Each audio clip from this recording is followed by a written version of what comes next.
Everyone.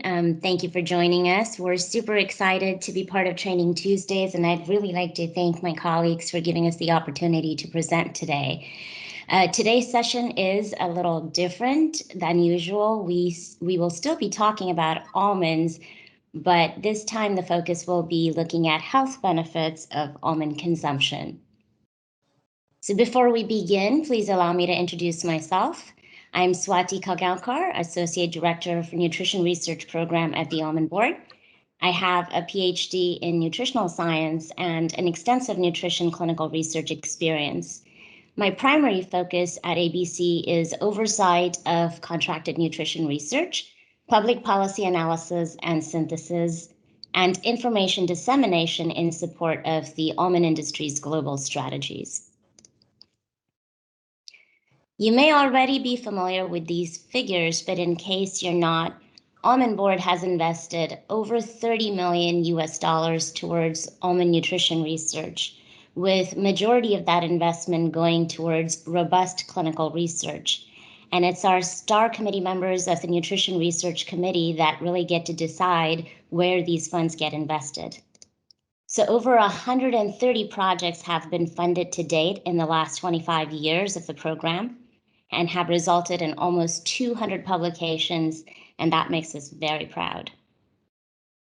Here's the reason we invest. We work with a product that can be part of any healthy eating pattern because it provides hero nutrients like vitamin E, magnesium, healthy fats, fiber, and protein. Now, a world-class product definitely deserves world-class expertise, and so we work with some of the best nutrition research experts around the globe.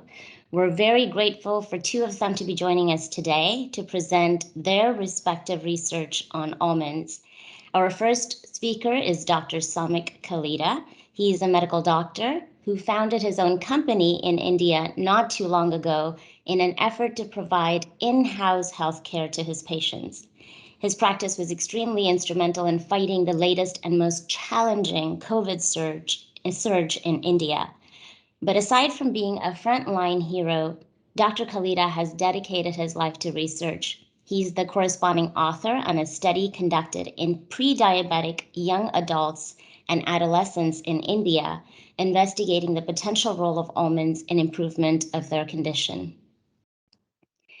Later on today, we'll be joined by Dr. Sivamani, a native of the San Francisco Bay Area and a board-certified dermatologist. His expertise centers on general dermatology, including medical, surgical, and cosmetic services.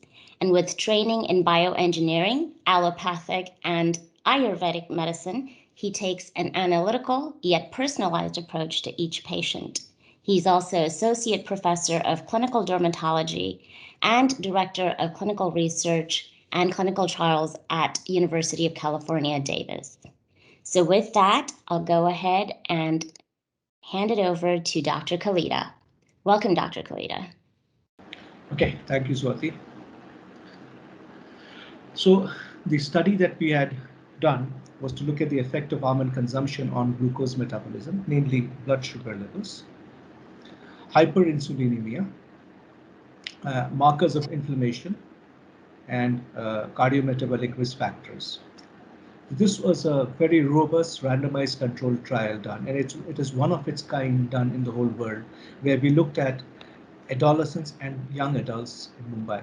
Most of the studies that have used almonds as a product to look at different aspects of almond or the effects of almonds on different aspects of health had participants who were adults or older adults or middle-aged.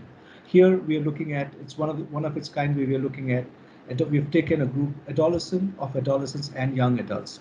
So I have my colleagues whose names are listed there, and it was a very large trial, required a lot of people to conduct this trial. It was a field-based trial, and we had to use a lot of resources, human resources, and besides the people who are listed here, there were lots of research associates that helped us sail through this project.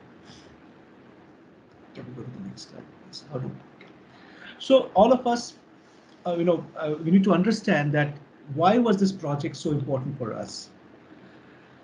Because India, in, I don't know how many of you know about it, that we are going to be the diabetic capital of the world, where it's been, you can see that we have had 123% jump in cases of diabetes, full-fledged diabetes from 1990 to 2013, and it's expected in the next couple of years we would be ending up having 80 million to 100 million people who would have diabetes. I'm talking about pure diabetes. There are people, there'll be lot many who would have pre-diabetes.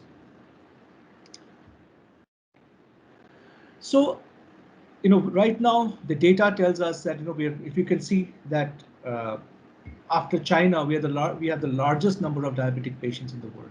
And if you look at the population density, and the number of people that we have as diabetics in India, it's a very large population, and it's expected to rise. And this is why this project was so important for us, because one of the basic reasons for diabetes in India is besides our genetic predisposition to having diabetes, Indians are predisposed to having diabetes, and which leads to cardiometabolic risk factors. That's what we've been reading for many years. Is also the shift in the pattern of food that we have been consuming in the last 30-40 years. So if you can see the data on snacking, 60% of Indian consumers snack more than twice a day. And it's a variety of snacks, which would mean very energy dense snacks, fats, it could be sat fats, etc. And there are 15% who are called super snackers, who snack more than 4 times a day. That's a huge number. And right now we're all glued to our computers, sitting at home because of the COVID restrictions that we have. People are mostly at home with very less physical activity. This data, I think, would be much more than what it was recorded around 2 to 3 years back. So this is which prompted us to look at if we could replace, because people are used to snacking on a daily basis, where people would snack twice a day, thrice a day, 4 times a day. And most of the snacks that you can see in front of you are snacks which are very unhealthy, which can lead us to multiple things like dyslipidemia, where you have high cholesterol levels or high sugar levels. This is when we started to look at what is something. Can there be some substitute for the snacks that we already have, because we are used to snacking? So can we substitute a healthy snack? So we have data, we've worked on this, we've done research before, where we've seen that the almonds have been, these are paper cuttings for which much before the study that was started around 2017-16, when we already knew, because there was data available, that almonds had a very big role in maintaining or improving blood sugar levels, and finally helping us in reducing diabetes in the long run. But we did not have data on, now our major focus is a group of people who would be ending up being diabetic after 5-10 years, or maybe less.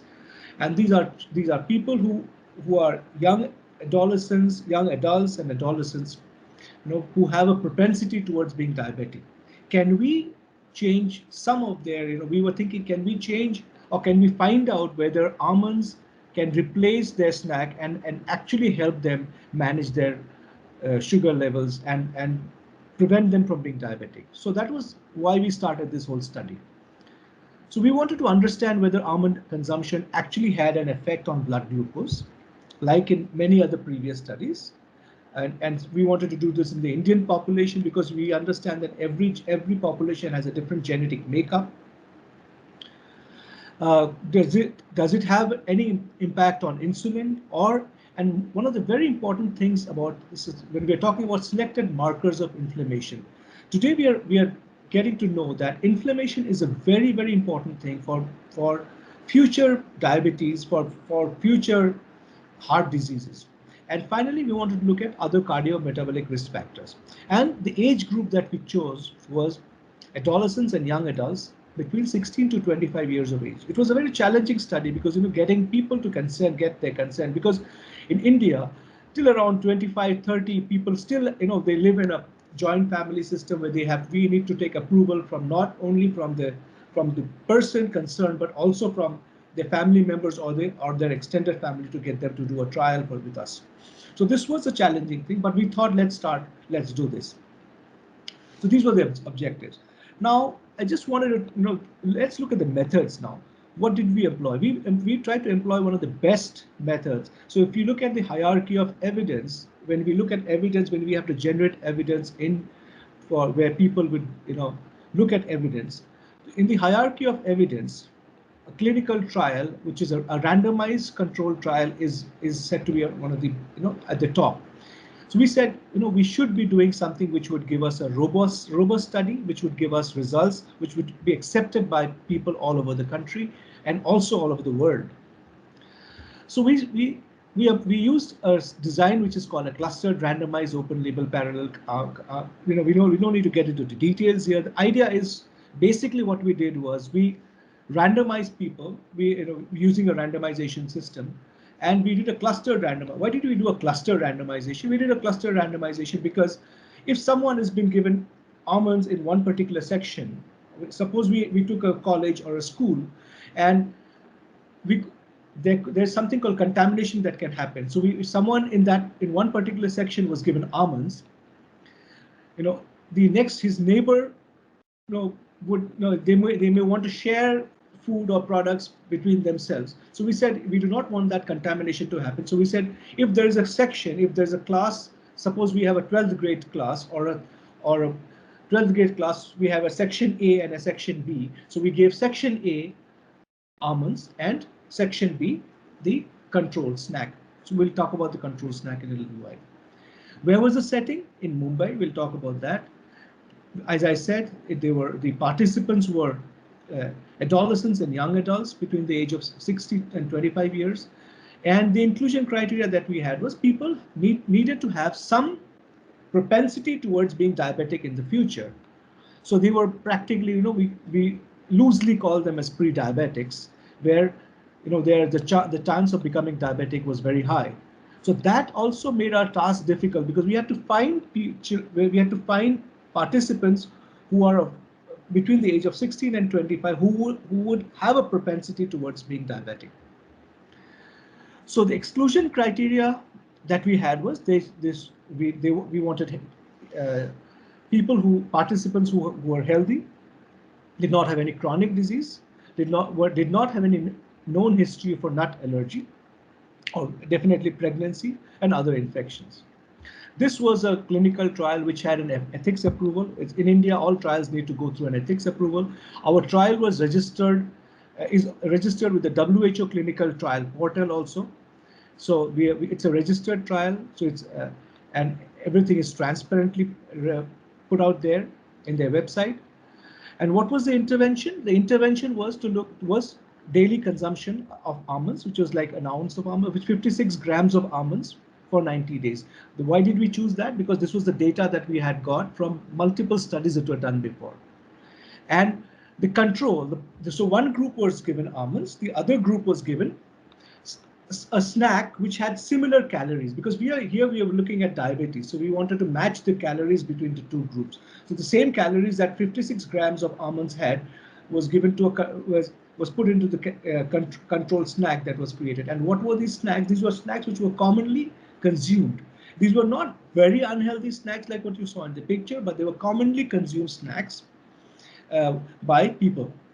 And what were we looking at? We were looking at different markers for diabetes, for sugar, like glucose levels. One of the most important markers for sugar, which we as a clinician would look at. If I have to proclaim somebody to be diabetic, I would be looking at something called an HbA1c, which is basically records the blood sugar for the last 2 to 3 months, a lipid profile, which looks at cholesterol and other aspects of lipids.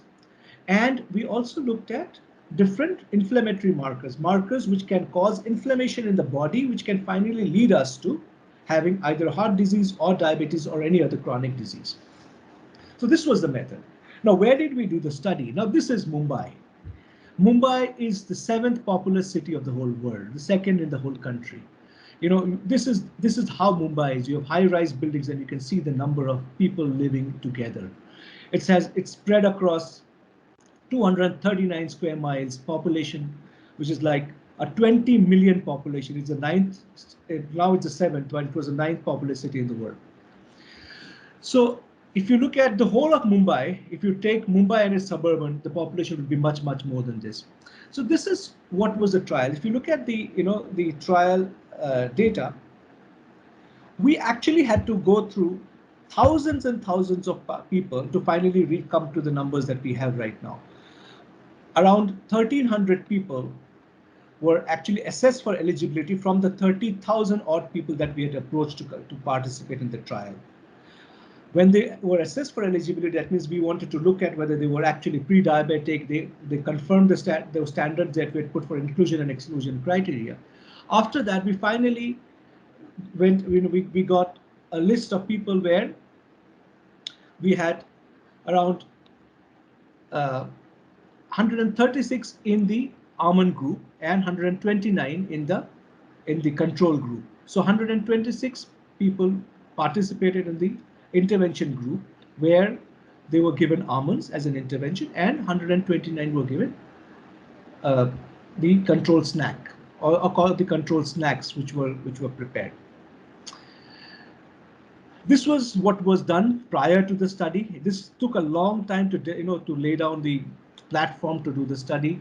So 24 different institutions across Mumbai were approached to participate. Out of that, 11 institutions actually agreed to allow us for recruitment of participants. And then we explained the participants about what study we were doing. We had to take an informed consent. We had to invite them to participate in our screening camps, where we would screen them for their sugar levels, etc. Out of 30,000 people that were approached, we got around 1,300 people to participate. So that was the number that we had to approach. Training workshops were conducted because this was a trial which was to be done on a very large scale. So we had to have a lot of research associates that had to work with us. So we had training workshops that were conducted where 24-hour recall techniques, which means we had to look at what food people are taking. So we had to do something called a 24-hour recall technique, where to find out the food that the participants were already taking. We had to develop and standardize a kit, a diet recall kit, so that we could combine that and create to find out how much of proteins, carbohydrate, fats, and other minerals they were taking, vitamins and minerals. Then the assessments were done, blood investigations were done, or to find out about this, so that we had to screen them whether they were eligible for the study or not. So there were a lot of preliminary activities that were done.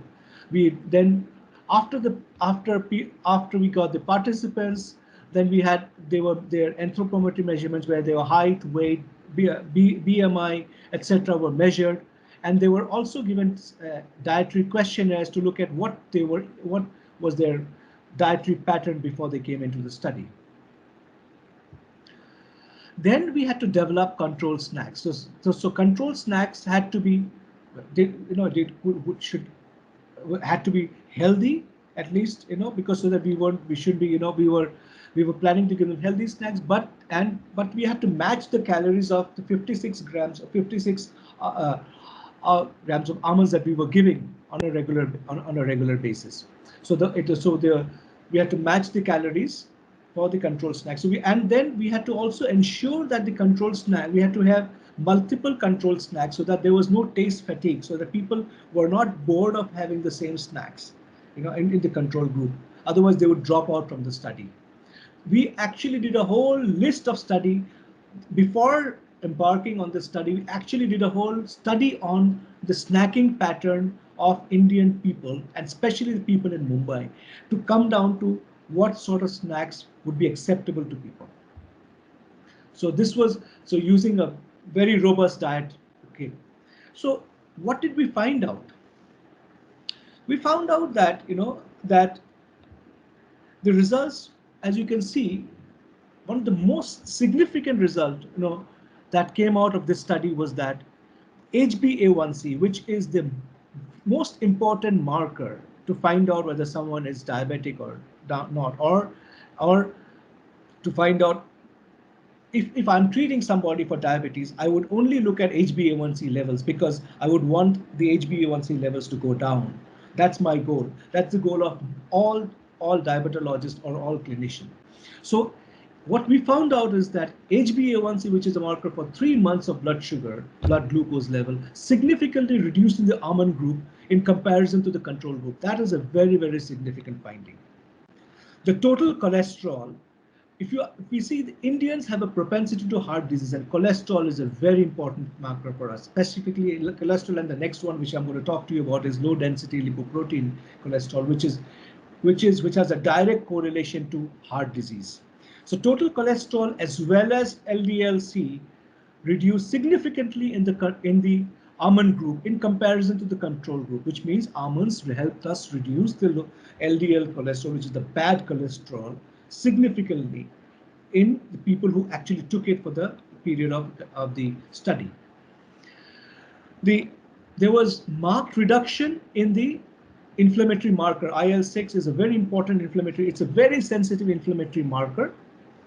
And although it was not statistically significant, we just missed the statistical significance for this particular marker, but we could say that there's a very strong association between almond intake and the lowering of IL-6. So even postprandial insulin levels were much reduced in the almond group in comparison to the control group. So these were really very good results, and that actually echoed a lot of results that were done, the studies that were done earlier. But this study was done on a group that did not have diabetes, number one, but they had pre-diabetes and who have a tendency to become diabetic in the next couple of years. And we have shown that almonds, if they replace their standard snacks with almonds on a regular basis, they may be able to help reduce their HbA1c, which is the most important marker for sugar, their cholesterol, and the LDL cholesterol. The previous slide again. Yeah. Can I go back to the previous slide? Yeah. So this is the data that we have, where we said, if you can see the IL-6, we just missed. It was the significance value is 0.05, it's because 0.07. But if you look at the others, they were statistically very significant, where HbA1c was reduced, your cholesterol was reduced, your LDL was reduced in the almond. Yeah. The next slide, please. So what do we deduce from this particular study? A large study, took a long time to do, took a long time to prepare, but what was the result? It gave us very good results, which told us that almonds help to reduce HbA1c, which is the measure of average blood sugar levels for the past 2 to 3 months. And HbA1c, and if just to let you know, HbA1c is the same as assessing fasting or postprandial blood sugar levels 100 times. And it is considered to be the more reliable marker than fasting and postprandial blood sugar levels. Lipids, I told you that almonds help reduce total cholesterol levels, very important. And the most important marker for which has a direct correlation for future heart disease, according to Framingham Heart Study and multiple studies that have shown, where almonds helped us to reduce LDL-C levels significantly in the in the group which took that. And this is a very important factor because Indians have a propensity towards heart disease. So then the last part, which we talked about, inflammatory markers like IL-6 or these are important not only for diabetes but also for heart disease. And almonds had shown that the studies that showed that the people who consumed almonds actually helped reduce their IL-C levels in comparison to the control group, which can be a important study for later on, but that definitely tells us that there was a very strong association between reduction of inflammatory markers and almonds. What was the conclusion? Almonds have a beneficial effect on HbA1c, definitely. Hyperinsulinemia, which means insulin resistance. So one of the reasons for people in India becoming diabetic and having metabolic diseases is something called insulin resistance, where You know, there are some markers, or where there are the cells are resistant to the effect of insulin, where glucose is not brought into the cells inside. So this is a simple, we call it insulin resistance. So almonds have a beneficial effect in reducing HbA1c, which is a very good marker for sugar, insulin, hyperinsulinemia, lipid profile. It improved the lipids, the cholesterol levels, and inflammatory markers, which meant that if we include almonds as a part of a balanced diet, it has a, and it actually has a very great potential to help prevent progression, most important, progression to further metabolic dysfunctions from pre-diabetes to diabetes. Very important. In a country which is the diabetic capital of the world, which will end up having 80 million people being diabetics in the next couple of years. We actually had an incidental finding from the study, which, the reason why I brought this up here was because, the next speakers are actually going to come back and talk to about skin health. So this was an incidental finding that we found out. Because we were doing a lot of questionnaires, we had a very exhaustive questionnaire. We had, and acne is related to metabolic health also. So we did a questionnaire which had acne in it. So participants were reported to have acne at the start of the trial, reported better skin texture after the trial in the almond group. This is something which can help us. Although we didn't study acne as one of the outcomes, but it definitely can be a subject for a future trial, specifically in adolescents and young adults where acne is a big problem. Thank you. So this is the main team that actually drove this project. There were another 50 to 100 people who are part of this project. There's someone in the middle who's been marked as a principal study investigator, and I am here as the corresponding author. So this is what and we're very happy that this is going to be published in the next couple of weeks from now. Thank you.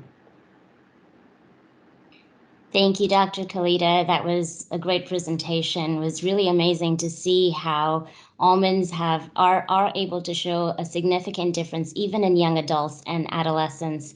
And the incidental finding is just really great as well. So with that, I'd like to welcome Dr. Sivamani once again very quickly. He's a native of San Francisco Bay Area, a board-certified dermatologist, and his expertise centers on general dermatology, including medical, surgical, and cosmetic services.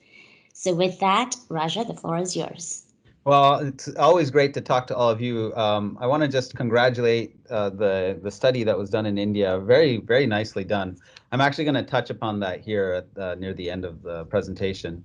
And I do have to jump. I'm right in between surgeries, but this was perfect. It worked out great. I do have to jump back in probably around 8:55, so I'll try to show you the data. And a lot of this you're probably already familiar with, but the whole point is I wanted to go over the two studies that we had, the clinical studies. And of course, the reason we chose almonds is because they have so many great nutrients. It's not just about tocopherol. They have other things in there too that are quite promising. So let me just remind everybody about the initial study. When we did the first pilot study, we were looking at women that were primarily Fitzpatrick skin type 1 and 2, very sensitive to sun damage. And this was a 16-week study, and it was randomized into two groups, with the almond group getting 20% of their total daily energy through the almond supplementation. Then we had the control snack that had no nuts in it. I'll cut to the chase. Very similar in age. Body mass index did not change. This was always a question. Even in the follow-up study, there was no change in body mass index. So in this study, we found that there was about an 8% decrease in the wrinkle, and this was the wrinkle severity and the width. And we saw that it wasn't a change at 8 weeks, but out to 16 weeks. So very promising. We didn't see any changes in the transepidermal water loss. So didn't seem to be affecting the skin barrier per se, or if it had any effect, it wasn't any different from the control group. You can see both groups elevated, but we didn't really see much of a difference between the two groups. And then sebum excretion, we didn't really see much of a bump here, not much of a change. And I'll show you in the follow-up study, there was some interesting findings there. Perhaps born out of the fact that it was a different group and the time course was different too. And here, one of the things that I thought was interesting, these are all kind of standardized images. Even at that point, we were starting to notice that there was a little bit more of an evenness to the color, and I was really curious to see if that was going to follow through. You can see here on the cheeks, for example, slight bit more speckling. You don't see as much speckling here, and we restrict what they can use on their face. So we really do believe that this may have been from the almond supplementation, and it's something that we wanted to follow up on much more specifically. We didn't really have the power and the count of people, and so we focused on wrinkles in this particular case. But we didn't have any side effects, no issues. So overall, the wrinkles were improved in the almond supplementation group.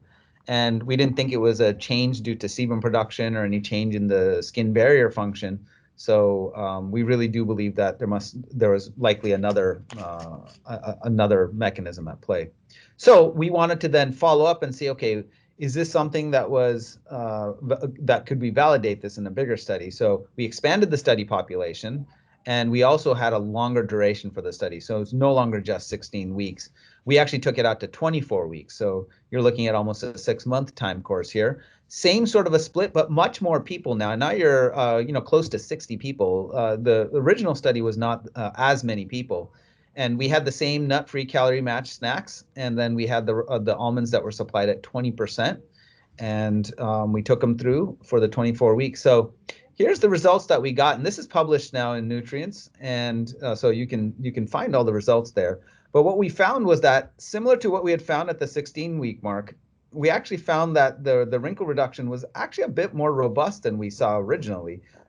We found that this reduction was closer to about 12% in the end, and then it maintained out to week 24. So there was a slight, you could say there was a slight trend to be a little bit more, but you can see here it's very similar. But if anything, the p-value dropped a tiny bit more, so it became more significant with time. But so goes to show, yes, going out to 6 to 24 weeks did have an impact, but you were starting to get that impact as early as 16 weeks. So you didn't have to wait for 24 weeks to get a reasonable impact. Now, here's where it got really interesting, because remember I told you about the pigmentation. So we specifically looked at the pigmentation. And the way we do that is the camera can measure pigment across the entire face and then see how that shifts over time. And you can create what's known as an average pigmentation intensity. So it takes every little speckle on the face and it gives an intensity score, and then you can compare before and after. And the way we do that is we signify the baseline to be 1, and then we see, is there much change from baseline? So similar to the wrinkles, and I'm going to go back, similar to the wrinkle score, we didn't really see much of a shift at week 8.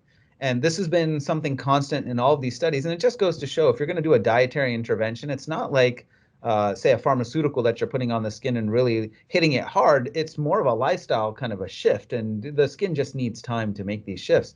So out to 16 weeks, we saw a very interesting reduction here, almost 20% reduction in the pigment intensity that held steady at week 24. Now, what I think is particularly interesting is it's the same trend we saw with the wrinkles. So now you're starting to talk about global photoaging, because one of the issues that comes up with photoaging is that you get pigment that has a higher intensity and you have the wrinkles. So now you're talking about almonds going beyond just maybe wrinkles, but going into this realm of photoaging, which is very, very interesting area. And we see that the results are also similar in terms of when we see these timelines of improvement between the different groups. And you can see it was statistically significant as well. So we wanted to find out, well, was there a change in hydration, or was there something that was driving this? And what is particularly interesting is that if you look at the almond supplementation group, and we have the cheek and the forehead, so the cheek is in dark and the forehead is in light gray. And then you have the control supplementation group, cheek and forehead as well. You can see what happens is that the hydration actually improved in both groups. Now, was this a function of environment? Was this a function of something else that was going on?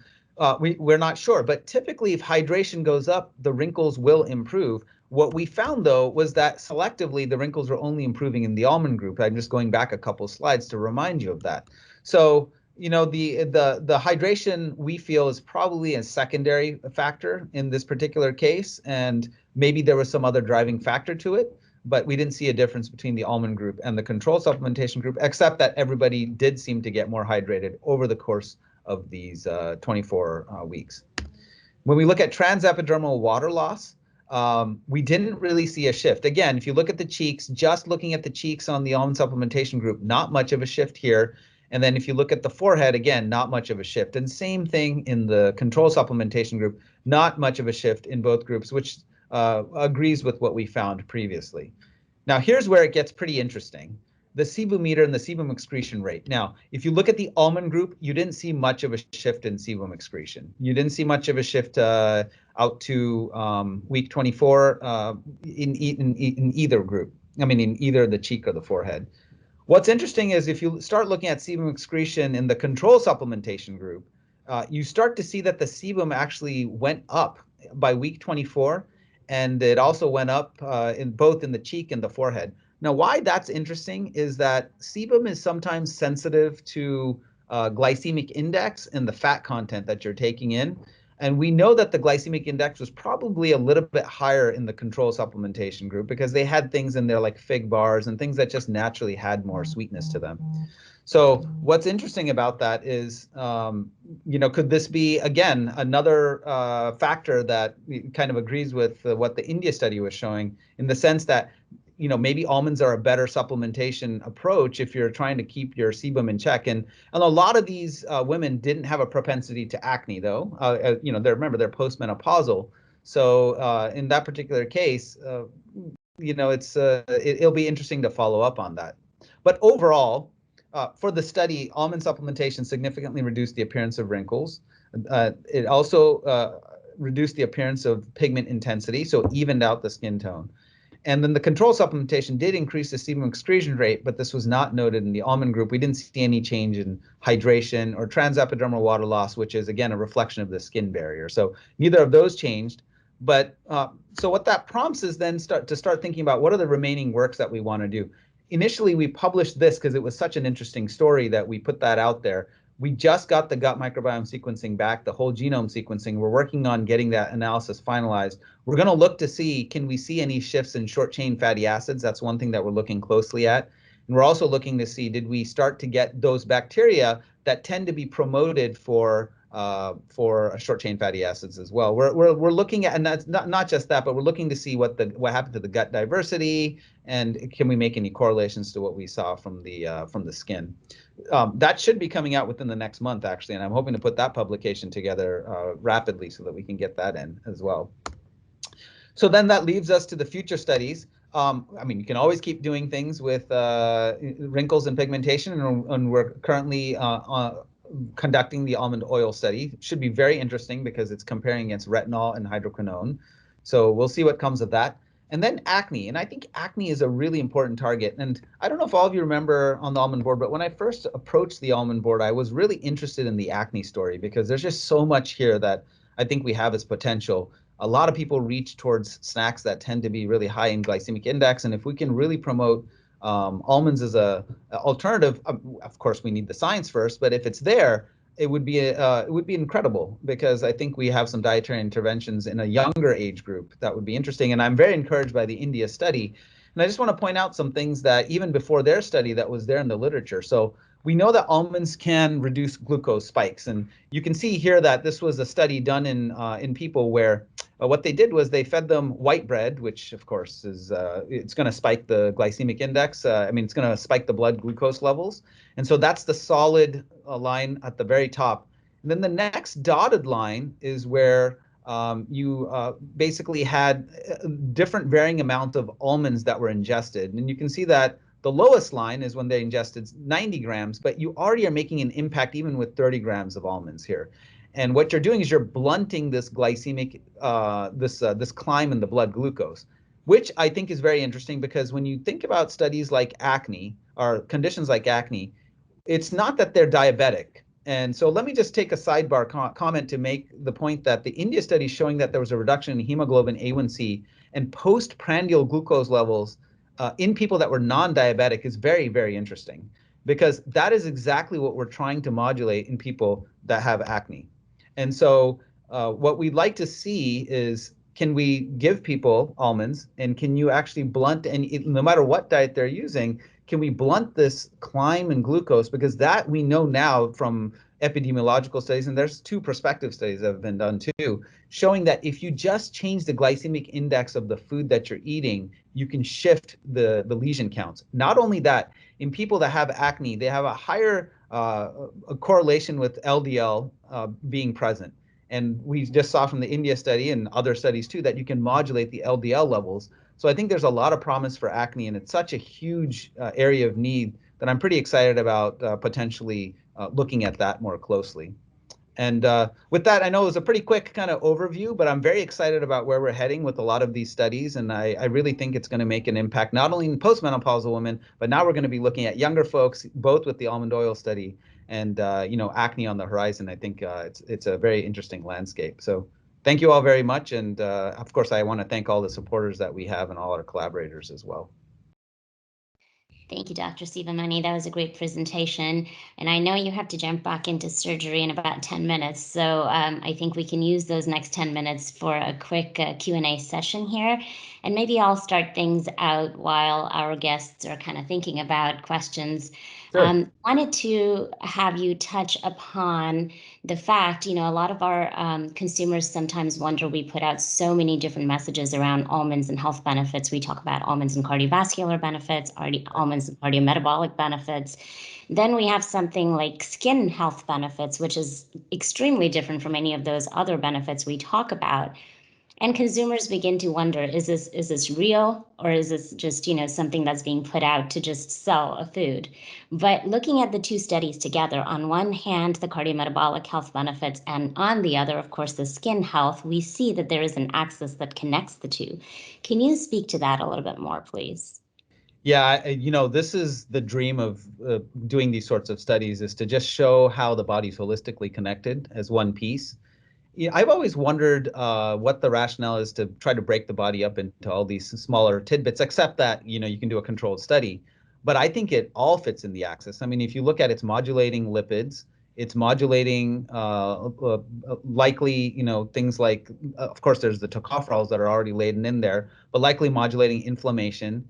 And there's no reason to believe that it's only going to act on the skin. I mean, when you're taking these almonds, they're going everywhere. So I think if anything, this whole notion that you're ingesting something and maybe the motivation is skin driven, but the benefits are not just skin driven, and that the benefits are still there in other areas, and they also are sensible with what we're thinking would be the mechanism. Because if you look at sebaceous glands, it's been shown. We actually did a deuterated study. We gave people deuterated water, and we actually tracked how much of that deuterated water ended up in the sebaceous glands. And the reason we asked the question was, how much of your sebaceous gland activity is driven by nutrition, and how much of it is driven by, say, just its natural tendencies to make its own lipids? And it turns out that the body's content that was driving the skin was 20% in our small study, and it was the first time we actually quantified like how much does nutrition contribute to sebaceous gland lipids. And it was 20%, and the lipid and the sebaceous glands made their own about 80%. But 20% is pretty impressive. And what that means is that if you have circulating LDLs or circulating fatty acids or circulating oxidized lipids, it's going to impact the sebaceous glands as well as probably impact other organs. So I think it all fits together, Swati. I think there's a story here to be told. And if the data comes out, our goal is to, put the pieces together. It's not that you were just, putting data out there, but I think it all fits together in a story. That's a great answer. Thank you so much for that. And just for the benefit of our viewers and audience, rather, I just wanted to say deuterated water is basically labeled water that you're able to follow as it Yes, courses. it's not radioactive. No, not radioactive. Great. Yes. And then, so my next question is very quickly for Dr. Kalita. Dr. Kalita, if you could speak a little bit to, the impact that it actually showed on low density lipoprotein, which is the bad cholesterol. Were oxidized lipids also looked at? And what's the importance of looking at oxidized lipids? Yeah, we did look at so just to make it very simple, we did look at oxidized lipids, but we didn't get a lot of data on oxidized lipids. There wasn't much difference between the 2 groups, but the fact that we could help in lowering the LDL levels in the almond group I think that says a lot about the product. Like, Dr. Sivamani just said about it right now. When we're talking about almonds, we're looking at a very holistic approach. We're not looking at affecting the skin or diabetes or cholesterol. It's the overall well-being of a person, and that's what shows up in the skin, right? If I'm not wrong. So basically, so I oxidized LDL definitely plays a very important role. But look, the audience, the participants that we had in this group did not have fulminant diabetes. They were pre-diabetics, and not by the pure sense of being pre-diabetic, where everybody had an HbA1c which is high, but they were young adolescents and young adults who are pre-diabetics. Maybe if we would have taken a little older group where we would have had people with diabetes or HbA1c level which was at a pre-diabetic level, or we had people who had dyslipidemia, maybe we would have had we would have had you know uh, data on oxidized LDL levels. But the baseline or LDL levels or oxidized LDL levels were not that much that we could actually have a lot of difference in the study. Right. Okay. Well, that makes a lot of sense. Thank you for that clarification. So, with that, I think I'd like to open up the floor. If anyone in the audience would like to ask any questions, now's the time.